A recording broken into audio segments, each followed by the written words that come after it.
Let me ask you something important. You practice English alone. You talk to yourself. You record your voice. You even feel more confident than before. So why does real conversation still feel hard? Now, here's the truth. Speaking alone helps, but it is not enough. And in this video, I will explain why. Now, before we go further, let me be very clear. Speaking alone is not bad. In fact, it is necessary. However, what most learners don't realize is this. What helps you start is not always what helps you grow. So let's understand where speaking alone helps and where it stops helping. First of all, speaking alone is excellent for confidence. When you speak alone, no one is judging you, no one is correcting you, no one is waiting for your answer. As a result, your fear slowly decreases. In other words, speaking alone helps you open your mouth.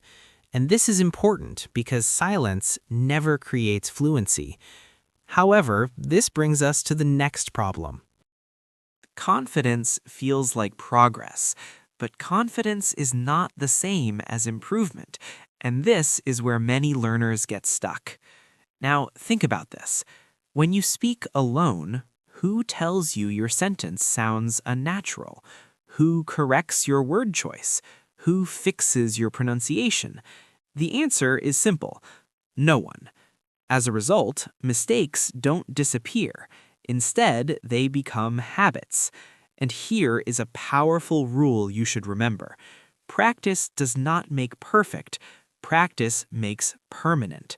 So if you practice incorrectly alone, you permanently repeat the same errors, which leads us to the next issue. Mistakes alone are not the real problem. The real problem is communication failure. English is not a speech. English is not a presentation. English is a reaction-based skill. In real conversations, people interrupt you. People don't understand you. People ask you to repeat. People respond unexpectedly. However, when you speak alone, no one interrupts. No one misunderstands. No one reacts. So your brain never learns how to adjust in real time. In other words, you learn how to speak, but not how to respond. And fluency lives in response. Now, let's go even deeper. Speaking alone often creates this feeling, I am fluent now. But then, native speakers ask you to repeat. Conversations end quickly. People misunderstand your meaning. So what happens emotionally? You feel confused. You feel frustrated. You start doubting yourself again. Why? Because confidence grew, but accuracy did not. So now the question becomes, what is missing? The answer is simple, but powerful. Real improvement happens when someone reacts to your words. Someone corrects you gently. Someone forces you to clarify.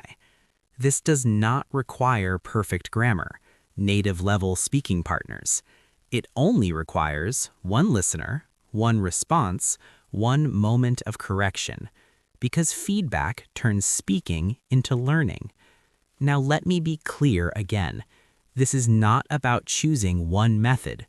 It is about balance. The fastest learners do this. They speak alone to reduce fear, build habit, activate vocabulary, and they speak with others to improve clarity, fix mistakes, build real fluency.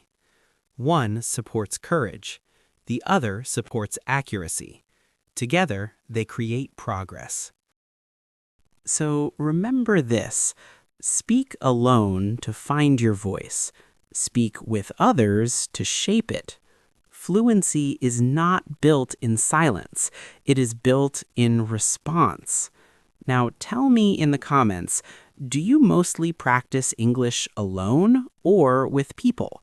Write one word, alone or with people.